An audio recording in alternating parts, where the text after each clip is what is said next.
कौन सा यूनिट है? विकास की अवधारणा एवं इसका सीखने से संबंध। पहला प्रश्न, अवधारणाओं का विकास। एक तरफ विकास की अवधारणा यूनिट का नाम है, सेकंड लिखता है अवधारणाओं का विकास मुख्य रूप से डैश डैश डैश का हिस्सा है। क्वेश्चन समझ में आया? प्रश्न सरल है, अवधारणाओं का विकास किसका हिस्सा है? ए बौद्धिक विकास, बी शारीरिक विकास, सी सामाजिक विकास, डी संवेगात्मक विकास। प्रश्न समझ में आया? कोई भी पॉइंट नहीं समझ रहे हैं पूछिए। सबको क्लियर? ऑनलाइन वाले भी प्रोसेस में जुड़ जाओ बेटा। आज पहली बार हम ऑब्जेक्टिव बना रहे हैं, पहली बार इस क्लास में। कितने लोगों के अनुसार आंसर ए होगा? ओके। कितने लोगों के अनुसार बी होगा? कितने लोगों के अनुसार सी होगा? ऑनलाइन वाले टाइप कर सकते हो। कितने लोगों के अनुसार डी होगा? ठीक। और कितने लोग को नहीं समझ में आया? अच्छा चलो, जो हाथ नहीं उठाए थे नहीं आया। प्रश्न को समझो, क्या पूछ रहा है? अवधारणाओं का विकास। तो सबसे पहले आपको अवधारणा शब्द समझ में आना चाहिए। अवधारणा का मतलब क्या होता है? इंग्लिश बोलूंगा तो जल्दी समझ में आएगा, कॉन्सेप्ट। यदि कॉन्सेप्ट क्लियर है तो सब क्लियर होगा। मैं विगत 7 दिन से 8 दिन से पढ़ाने के बदले पूरा जोर किस पे दे रहा हूं? कॉन्सेप्ट। यानी संवेग कहते ही परिभाषा रटाए रहे मत रटाए रहे। संवेग के बारे में मैकडूगल का नाम याद आए ना आए, संवेग कहते ही आपके दिमाग में बात आनी चाहिए, मेरे मन में जो भावना है ना, प्रेम घृणा क्रोध, यही संवेग है और इन्हीं से मूल प्रवृत्तियों का संबंध है। वृद्धि कहते ही आपके मन में आना चाहिए कि मेरे शरीर की लंबाई बढ़ रही ना, ये वृद्धि है। इसको बोलते हैं कॉन्सेप्ट। समझ में आया? एक छोटे बच्चे को पानी भी पानी है या नहीं समझ में आ रहा था, बोल के बताते हैं मम है पानी है, तो धीरे धीरे उसका कॉन्सेप्ट चीजों को लेकर के क्या होता है? क्लियर होता है। कॉन्सेप्ट को ही बोलते हैं अवधारणा। बच्चा या दुनिया का कोई भी आदमी अवधारणा को कहां से सीखेगा? दिमाग से सीखता है ना। ये मोबाइल है, जीन प्याजे के बारे में मोबाइल का हमारे दिमाग में एक स्कीमा बनेगा। हम इसको अपनी भाषा में अवधारणा, अभी शुरुआत में क्या बोल रहे हैं? अवधारणा बोल रहे हैं। आपके अंदर एक अवधारणा बनी। मोबाइल मतलब आज की डेट में आपके सबके दिमाग में ये कॉन्सेप्ट आ जाएगा, एक छोटा सा डब्बा जैसा कुछ है, लेकिन इसमें बात करते हैं तो कहीं न कहीं वो बात पहुंच जाती है। लेकिन मैं आपको बोलूंगा मैकडोनाल्डू पुल्टू लिल्टू, तो कुछ समझ में नहीं आएगा, क्योंकि उस शब्द का आपको कॉन्सेप्ट क्लियर नहीं हुआ। कॉन्सेप्ट क्लियर कहां से होता है? बुद्धि से, संवेग से नहीं होता, जिससे मिस हो रहा है। तो प्रश्न सरल सा है, लेकिन जिससे मिस हो रहा है समझ लो, अवधारणाओं का विकास मुख्य रूप से किससे जुड़ा है? बौद्धिक विकास से जुड़ा है। कुछ लोगों से ये प्रश्न गलत हुआ, आगे कठिन होते जाएगा। क्वेश्चन नंबर 2, विकास शुरू होता है।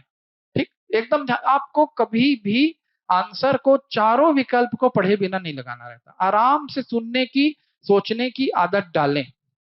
विकास शुरू होता है ए उत्तर बाल्यावस्था से, बी प्रसव पूर्व अवस्था से, सी शैशवावस्था से और डी पूर्व बाल्यावस्था से। ठीक, ऑप्शन क्लियर?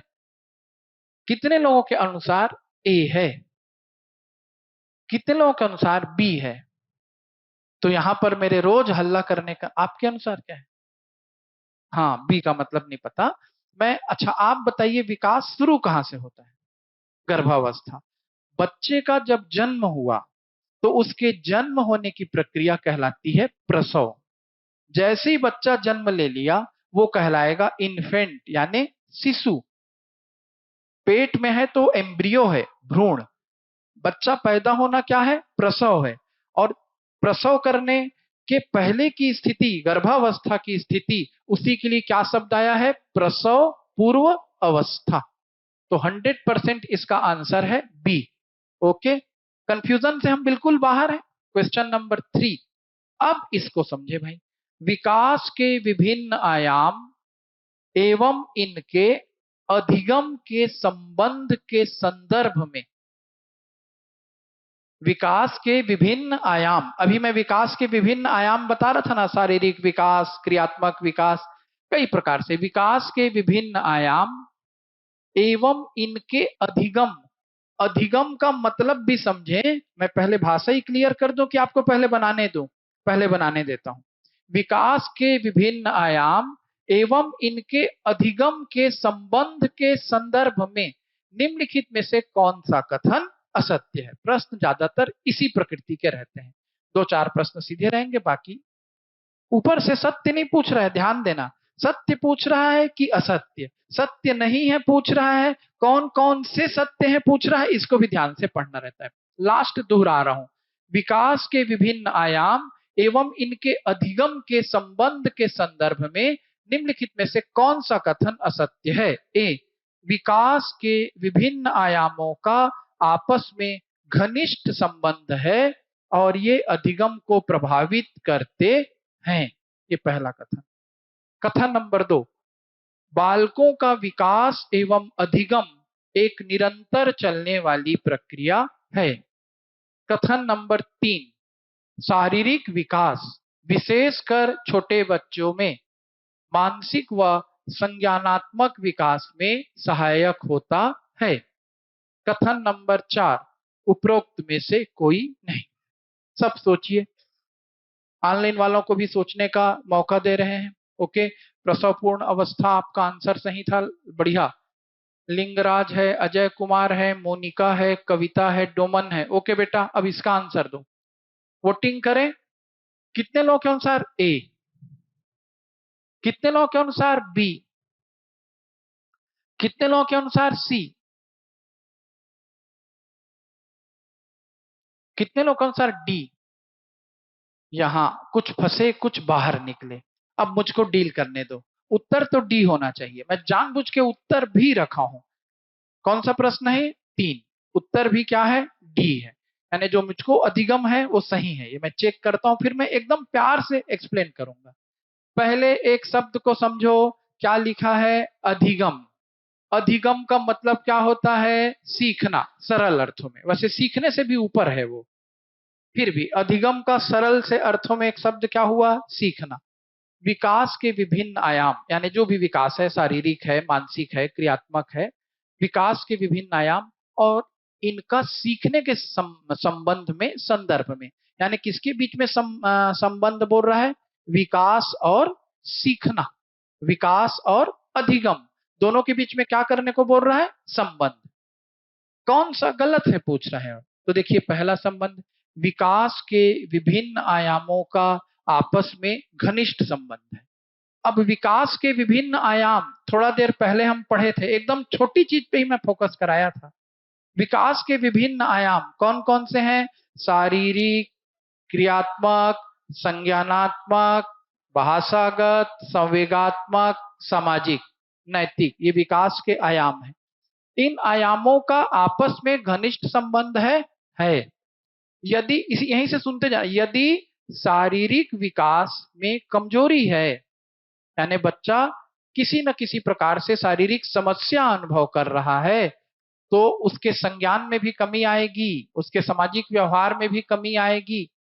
इसको सरल तरीके से समझते हैं, एकदम सरल। यदि बच्चा सुनने में तकलीफ महसूस करता है, शारीरिक विकास की बाधा है वो, तो क्लास में पढ़ने में तकलीफ महसूस करेगा कि नहीं करेगा? तो शारीरिक विकास का संज्ञान से संबंध हो गया, और यदि संज्ञान में उसके दिक्कत हो रही है तो उसके संवेग में भी अंतर आएगा, वो चिड़चिड़ाएगा, दूसरे बच्चों को आगे बढ़ते देखेगा, उसके अंदर में कॉम्प्लेक्स आएगा। तो ऐसी बच्चों के लिए हम सीखने की क्या रखते हैं? विशेष प्रक्रिया रखते हैं। कभी भी उनके मेंटल हरासमेंट की स्थिति ना बनने पाए, ये प्रयास करते हैं। तो विकास के विभिन्न आयामों का आपस में घनिष्ठ संबंध है, बिल्कुल है, और ये अधिगम को प्रभावित करते हैं, 100 रूप से प्रभावित करते हैं। कोई बच्चा शारीरिक रूप से एकदम स्वस्थ है, टंच बालक है, लेकिन संवेगात्मक रूप से बेकार है, एकदम जिद्दी है, एकदम गुस्सैल है, तो उसका अधिगम बिगड़ेगा कि नहीं बिगड़ेगा? छोटी क्लास में मैडम उसको कंट्रोल करना चाहेगी, जिद के मारे क्लास भर क्या करेगा? दौड़ेगा, सिर पटकेगा। ऐसा आपने नर्सरी क्लास 1 के जीवन में देखा है। तो ये संवेग है ना, और ये संवेग क्या कर रहे हैं? उसके अधिगम में बाधा डाल रहा है। तो टीचर की जिम्मेदारी हो जाती है कि उसके संवेग को समझे और उसके संवेग को अधिगम में बाधित न होने दे। यानी पहला कथन सही है। जिस बच्चे को डाउट है 1001 बार पूछे, नहीं तो अधिगम गड़बड़ा जाएगा। पहला क्लियर। पॉइंट नंबर 2, बालकों का विकास एवं अधिगम निरंतर चलने वाली प्रक्रिया है। बड़ों का तक विकास होते रहता है और बड़ों का भी अधिगम चलते रहता है। आज हम ब्रह्म के बारे में समझना चाहेंगे, बड़े हो गए तो। आज हम सृष्टि का आखिरी रहस्य खोजना चाहेंगे, और बच्चे थे तो पतंग के बारे में समझना चाहते थे। ये तो बालकों पर है। तो बालकों का विकास निरंतर चलती है, बिल्कुल। और बालकों का अधिगम अर्थात सीखना भी निरंतर चलता है। ये कथन भी 100% क्या है, सही है। कथन नंबर 3, शारीरिक विकास विशेषकर छोटे बच्चों में मानसिक व संज्ञानात्मक विकास में सहायक होता है। कैसे नहीं होगा? इसको जो जो गड़बड़ कर रहे हो समझो। शारीरिक विकास यानी शरीर स्वस्थ है तो मन स्वस्थ है, ठीक है। और यदि शरीर स्वस्थ नहीं है तो बच्चे का मन कैसे स्वस्थ रहेगा भैया? बच्चे को एनीमिया हो गई, आपने उसे ठीक से खाना नहीं दिया, और घर में खाना भी दे रहे हैं, लेकिन बावजूद इसके एक एज के बाद उसके खाने का नेचर बदलना रहता है। लगातार वो यदि दूध पर निर्भर है और एक निश्चित अवस्था के बाद आप उसको ठोस आहार नहीं दोगे तो उसको एनीमिया होके रहेगा। और जैसे ही बच्चा एनीमिक हुआ, ब्लड की कमी है, सिर पटकेगा, चिड़चिड़ाएगा। कोई भी उसको किसी भी प्रकार के शारीरिक विकास में बाधा आ जाए, चाहे खून की कमी हो जाए, चाहे बार बार बुखार आते रहे, चाहे सुनने में कमी हो जाए, चाहे देखने में कमी आ जाए, तो उससे उसका मानसिक और संज्ञानात्मक विकास रुकेगा ना। इसलिए बच्चे को स्वस्थ रखना है, स्वस्थ शरीर भी रखना है, स्वस्थ परिवेश भी रखना है। जब स्वस्थ शरीर और स्वस्थ परिवेश से बच्चा आगे बढ़ेगा, तभी बच्चों का मानसिक और संज्ञानात्मक विकास होगा। तीनों कथन 100% क्या है, सही है। जिन लोगों ने गलत आंसर लगाया था, यदि वो मेरे से सहमत नहीं है तो ये खुली क्लास है, लोकतांत्रिक क्लास है, आप बहस करें। जब तक आप बहस नहीं करोगे आपके अंदर का वो कंफ्यूजन दूर नहीं होगा। क्या आप गलत थे, मैं व्याख्या कर रहा हूं, मैं सही हूं? पक्का? अगले क्वेश्चन की ओर बढ़ूं? चलो नेक्स्ट प्रश्न पे आओ। विकास के बारे में निम्नलिखित में से कौन सा कथन सही है? ए, विकास भिन्न व्यक्तियों में भिन्न गति से होता है। बी, विकास जन्म से किशोरावस्था तक बहुत तीव्र गति से होता है, उसके बाद रुक जाता है। सी, विकास जन्म से किशोरावस्था तक आगे की ओर बढ़ता है, जो फिर पीछे की ओर बढ़ने लगता है। डी, विकासात्मक परिवर्तन एक सीधी रेखा में आगे जाते हैं। तो इसमें से कौन सा कथन सही है, पूछ रहा है। सोचने का समय लीजिए। ऑनलाइन वाले भी टाइप कर सकते हैं। प्रश्न समझ में आ रहा है? विकास के बारे में निम्नलिखित में से कौन सा कथन सही है? कितने लोगों के अनुसार ए सही है? कितने लोग, हाँ अच्छा हाथ उठाया करो ना बिना टेंशन के। ठीक, ऑनलाइन वाले टाइप करके भेजो, तो फिर इसको डील मत करूं। करूं? ए ही तो सही है भाई। विकास भिन्न व्यक्तियों में भिन्न गति से होता है। सारे बच्चे एक जैसे नहीं बढ़ते, सब एक माह में अलग हाइट पाए जाते हैं, अलग हेल्थ पा जाते हैं, कई प्रकार से अंतर रहता है। तो विकास भिन्न व्यक्तियों में भिन्न गति से होता है, इसमें कोई गलती है? ओके है। बी देखो, विकास जन्म से किशोरावस्था तक बहुत तीव्र गति से होता है, उसके बाद रुक जाता है। वृद्धि रुकेगी भले, यहीं पर वृद्धि और विकास में कंफ्यूजन से बचना रहता है। क्या रुकेगी? वृद्धि। और विकास तो कब तक चलेगा? मृत्यु तक चलता है। यानी शारीरिक विकास रुक जाए तो रुक जाए, मानसिक विकास तो चलते रहेगा ना। ठीक, तो बी क्या है, सही है क्या? नहीं है। सी आओ, विकास जन्म से किशोरावस्था तक आगे की ओर बढ़ता है, फिर पीछे की ओर, ऐसा कैसे हो जाएगा? फिर आप किशोर से फिर बच्चा बनना शुरू कर दोगे क्या? तो ये भी गलत है। विकासात्मक परिवर्तन एक सीधी रेखा में जाते हैं, बिल्कुल नहीं, फ्लक्चुएट होगा वो। बाद में क्या होगा? विकास के बदले ह्रास भी हो सकता है, या विकास की गति अलग अलग हो सकती है। कभी एकदम तेजी से विकास होगा, फिर कभी धीरे गति से होगा। इसको हम यूनिट वाइज जब समझना शुरू करेंगे तो और क्लियर होगा। यानी ये कोटेशन अब आपके दिमाग में बैठ गया, विकासात्मक परिवर्तन सीधी रेखा में नहीं होता, ये दिमाग में बैठा लेना। क्यों नहीं होता, कैसे नहीं होता, आगे पढ़ेंगे तो क्या करेंगे, इस पे डिस्कशन करेंगे। 5:45 बज रहा है, हिंदी भी पढ़ना है, एक आध दो और बनाते हैं, आज खत्म हो जाएगा सोच रहा था, नहीं होगा। कारण क्या है, समझाने में टाइम लगता है। ऑब्जेक्टिव खुद से बनाओ तो भले जल्दी हो जाता है। विकास के सिद्धांतों के संबंध में कौन सा कथन गलत है? ठीक, सिद्धांतों के संबंध में। ए, विकास वंशानुगत और वातावरण के बीच सतत अन्योन्य क्रिया से होता है, ये पहला। बी, विकास परिपक्वन और अधिगम पर आधारित होता है, ये दूसरा। सी, प्रत्येक बच्चा विकास के चरणों से गुजरता है, फिर भी बच्चों में व्यक्तिगत भिन्नताएं बहुत होती हैं।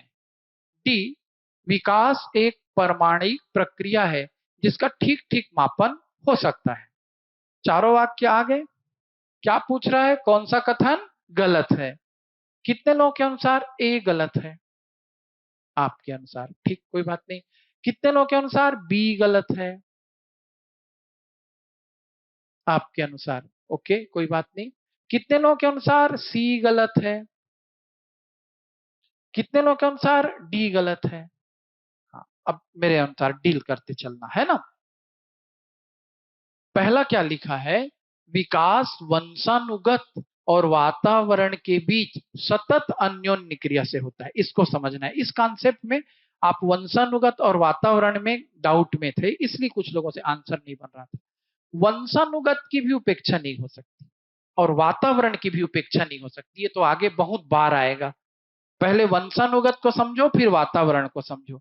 वंशानुगत में ऐसा होता है कि अक्सर हम देखते हैं कि एक विद्वान का बेटा विद्वान निकल जाए, ठीक है, ऐसा कुछ मान सकते हैं। गायक का बेटा गायक निकल जाता है, उदित नारायण का बेटा क्या निकल जाता है, नारायण बन जाता है। सोनू निगम का बेटा नगर निगम, गलती हो गई, कुछ और कहलाता है। ठीक, यानी वंशानुगत है बहुत सी चीजें। सेकंड चीज लिखा है केवल वंशानुगत नहीं, वातावरण भी है बोल रहा है। तो जब तक दोनों ना मिले, अच्छे से अच्छे बच्चे को वातावरण ठीक ना मिले, तो वंशानुगत प्रभाव भी रुक जाता है। यहां तक कि रामू भेड़िया की कहानी बार बार आपको बीएड वगैरह में सुनने को मिली होगी कि उसको वो उठा के भेड़िया ले गए थे। वास्तविक मोगली तो एक्स्ट्रा इंटेलिजेंट बन गया, मतलब अवास्तविक मोगली। लेकिन यदि किसी बच्चे को भेड़िए उठा करके ले जाए तो वो फिर चार पैर पे चलने लगता है, भाषा ठीक से नहीं सीख पाता। या फिर बहुत अच्छा बालक है ना, और यदि वो किनके बीच में रह जाए, बदमाशों के बीच में रह जाए, उसको स्कूल ना भेजा जाए, तो वो फिर अपनी उस ऊंचाई पर गारंटी नहीं है कि पहुंचे। हो सकता है पहुंच भी जाए, धूल के फूल होते हैं, कीचड़ में कमल खिलते हैं। लेकिन दोनों का संयोग यदि हो गया, वंशानुगत भी बढ़िया है और वातावरण भी अच्छा है, तो दोनों के बीच में सतत अन्योन्य क्रिया होगी। वातावरण वंशानुगत को प्रभावित करेगा और वातावरण को वंशानुगत भी प्रभावित करेगा। सारे बच्चों को देखो एक से एक वातावरण में आजकल रखते हैं, ये इंटरनेशनल वो इंटरनेशनल, स्कूल को देख के हमको बुखार चढ़ जाता है, अरे बाप रे। लेकिन टेंशन फिर भी नहीं आता, कारण बिल्डिंग से पढ़ाई नहीं होती।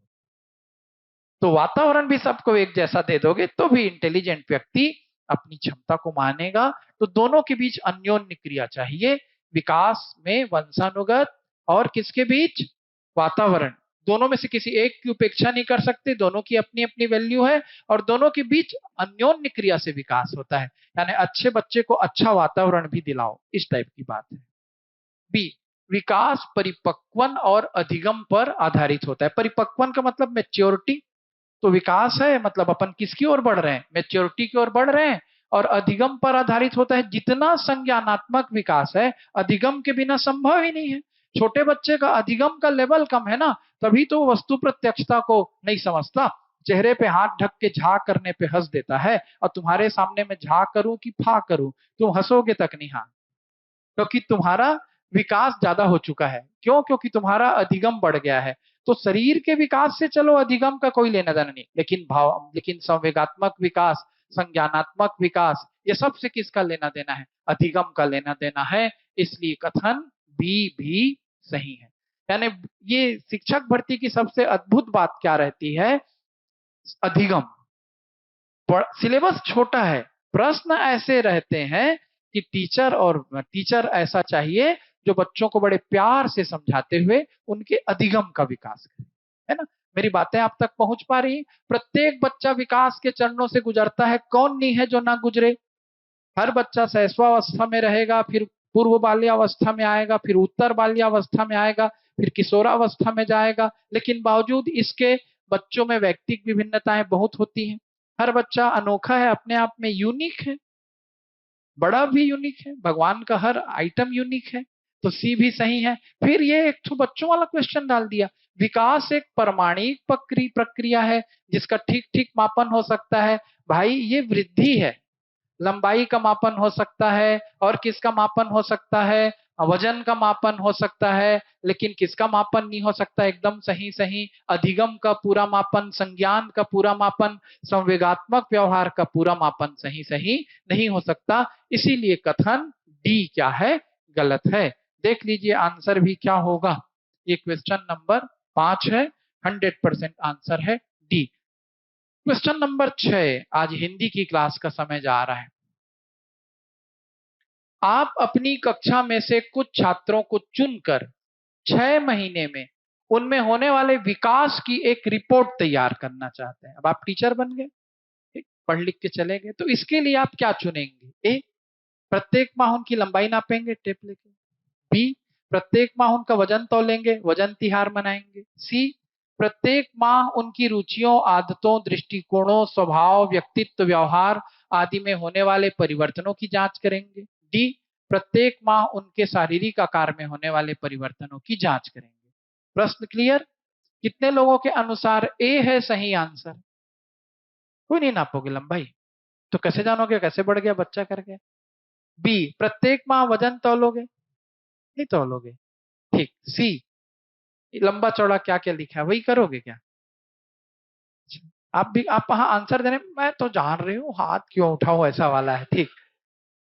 डी, प्रत्येक माह उनके शारीरिक आकार में होने वाले, तो ये ए बी और सी तो एक ही चीज है। आप यदि आकार, हाइट, हेल्थ ही नापते रह गए तो आप वृद्धि नाप रहे हैं। खा पी के बच्चा मोटा हो रहा है, किस काम का वो? आप विकास में जाएंगे तो शारीरिक विकास उसका एक हिस्सा है, लेकिन शारीरिक विकास से बढ़ करके बाकी विकास भी हिस्से हैं ना, कि उसकी रुचि कैसे बदल रही है, उसका आदत कैसे बदल रहा है, उसका दृष्टिकोण, नजरिया कैसे बदल रहा है, स्वभाव यानी बिहेवियर कैसे बदल रहा है, व्यक्तित्व, व्यवहार, पर्सनालिटी वाइज बिहेवियर कैसे चेंज हो रहा है। तो यही तो संज्ञानात्मक विकास है, यही तो भाषागत विकास है, यही तो क्या है उसका संवेगात्मक विकास है, यही तो उसका सामाजिक विकास है, और यही सब तो विकास का बड़ा आयाम है। आंसर 100% सी। एक लास्ट क्वेश्चन लेके फिर हिंदी की क्लास पे जाएंगे। निम्नलिखित में से कौन सा कथन सत्य है, बोल रहा है। ए, दृष्टिकोण, भावनाएं और आदर्श संज्ञानात्मक विकास के अभिन्न हिस्से हैं, और भाषा विकास, मानसिक चित्रण, अवधारणाओं व तार्किकता से इनका गहरा संबंध है। सभी बच्चों का स्वस्थ तथा शारीरिक विकास सभी प्रकार के विकास की पहली शर्त नहीं है। मानसिक और भाषाई विकास सामाजिक विकास एवं अधिगम को अप्रत्यक्ष रूप से प्रभावित करते हैं। डी, बालकों के संतुलित विकास में उनके संवेगात्मक विकास को नहीं बल्कि शारीरिक विकास की अहम भूमिका होती है। बार बार पढ़ लीजिए चारों कथनों को। पूछ क्या रहा है, कौन सा कथन सत्य नहीं है? कौन सा कथन हाँ सत्य है? ठीक, मैं सो गया था, आप जागे हुए हैं, आपने मुझे बचा लिया। कौन सा कथन सत्य है? कितने लोगों के अनुसार कथन ए सत्य है? ओके। कितने लोगों के अनुसार कथन बी सत्य है? कितने लोगों के अनुसार कथन सी सत्य है? कितने लोगों के अनुसार कथन डी सत्य है? तो देखिए आंसर तो क्या है इसका, 100% ए, ए ही सत्य है। और इस क्लास में जितने लोग बैठे हैं ऑफलाइन, कम से कम वो तो चैलेंजिंग है। ऑनलाइन वालों के आंसर में क्विक में नहीं देख पा रहा हूं। यानी आप लोग अपने आप में भी क्या है, अच्छे समझदार बच्चे हैं। तो आप लोग शायद समझदार टीचर खोजते खोजते यहाँ तक पहुंचे हैं, या संयोग से हम लोग टकरा गए हैं। अपने बारे में मैं नहीं कह सकता कि मैं समझदार हूँ, आपके बारे में मैं अपनी राय रख रहा हूँ। आप अच्छे स्टूडेंट हैं, मेरी बारे में आप अपनी राय बाद में रखिएगा। तो देखिए लास्ट व्याख्या है, दृष्टिकोण, भावनाएं और आदर्श संज्ञानात्मक विकास के अभिन्न हिस्से हैं। यही तो संज्ञान है, उसमें सब शामिल है। संज्ञान यानी जानना, नजरिए से जानो, देख के जानो, समझ के जानो। और भाषा विकास मानसिक चित्रण, अवधारणाओं व तार्किकता से इनका गहरा संबंध है। तो जब आप जैसे जैसे आपका संज्ञानात्मक विकास होगा, वैसे वैसे आपका भाषागत विकास भी होगा। बच्चा पहले जानेगा कि ये गोल सी कोई वस्तु है जिसको हम गेंद कहते हैं, और वो कोई गोल सी वस्तु है जिसको हम क्या कहते हैं, सेब कहते हैं। दोनों को वो संज्ञान मिलेगा। उसकी बुद्धि कोरी पाटी है, टेबुला रासा है, पर उसमें इमेज आएगी। दिखती तो दोनों एक जैसे हैं, गेंद भी, एप्पल भी, और कौन सा, संतरा भी एक जैसा दिखता है, पर तीनों का वो अलग अलग संज्ञान लेगा, तभी तीनों के बारे में उसकी भाषा आएगी। एक को गेंद नाम देगा, उसके दिमाग में गेंद की छवि आएगी। एप्पल बोलेगा तो एप्पल की छवि आएगी। संतरा बोलेगा तो संतरा की छवि आएगी। शुरू शुरू में संतरा, मौसम्मी और कीनू में अंतर नहीं कर पाएगा। जैसे जैसे बड़ा होते जाएगा, संतरा, मौसम्मी, कीनू तीनों को अलग अलग समझेगा। कुछ लोग अभी भी संतरा और कीनू में अंतर नहीं कर पाते हैं बड़े होने के बाद। कितने लोग खाए हो कीनू? असली कौन है संतरा की कीनू? संतरा उसी का भाई है कीनू। ज्यादा पीला दिखेगा, एकदम चमकदार दिखते रहेगा, वो कीनू है। हम उसको भी क्या समझते हैं, संतरा। अभी मैं उस पे नहीं जा रहा हूं। तो आप जब कीनू और संतरा का संज्ञान कर लेंगे, तब जानेंगे कीनू और संतरा दो अलग अलग शब्द है। ठीक, तो संज्ञान का भाषा से संबंध है। मानसिक चित्रण का मतलब समझ गए? मानसिक चित्रण भैया, पहले हमारे दिमाग में, ब्रेन में पिंग होती है ना।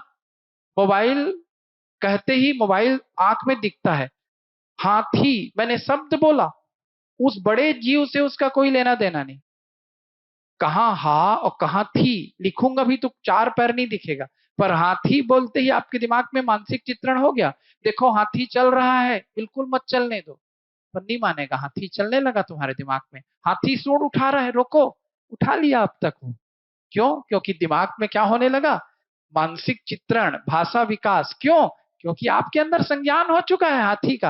और जिसको हाथी का संज्ञान नहीं हुआ है, वो हाथी को नहीं जानेगा। जगुआर बोलूंगा, बहुत लोगों को संज्ञान नहीं है तो जगुआर नहीं दिखेगा उनके दिमाग में। क्या है जगुआर? हाँ, एक प्रकार का तेंदुआ हो सकता है, या चीता हो सकता है, शेर हो सकता है। जो आदमी जगुआर यानी विमान समझेगा, विमान का भी नाम रख दिया गया, तो उसके दिमाग में विमान की तस्वीर आने लगेगी। बात क्लियर है? पहला सही है। सभी बच्चों का स्वस्थ तथा शारीरिक विकास सभी प्रकार के विकास की पहली शर्त नहीं है। है स्वस्थ तन तो स्वस्थ मन। इसलिए अपने तन को स्वस्थ रखो, बच्चे होने के बाद भी और बूढ़े होने के बाद भी। फिजिकल एक्टिविटी बंद नहीं होनी चाहिए। मानसिक और भाषाई विकास सामाजिक विकास एवं अधिगम को अप्रत्यक्ष रूप से प्रभावित करते हैं। अप्रत्यक्ष नहीं भैया, प्रत्यक्ष रूप से प्रभावित करते हैं। किसी बच्चे का मानसिक विकास ठीक नहीं है, भाषाई विकास नहीं है, सामाजिक विकास उसका गड़बड़ाएगा। तो मानसिक और भाषाई विकास, सामाजिक विकास और अधिगम को कैसा प्रभावित करते हैं? डायरेक्ट, कोई इनडायरेक्ट नहीं। डी है बालक के संतुलित विकास में उसके संवेगात्मक विकास को नहीं, बल्कि शारीरिक विकास को लेना चाहिए। गलत है भाई। शरीर के विकास से ज्यादा जरूरी क्या होता है भाई? संवेगात्मक विकास। बच्चा दिखने में बहुत सुंदर, और लेकिन जब बात करना शुरू किया तो फिर हो गया, यो यो हनी सिंह निकल गया। चलो अब 2 से 3 मिनट का क्या है, ब्रेक।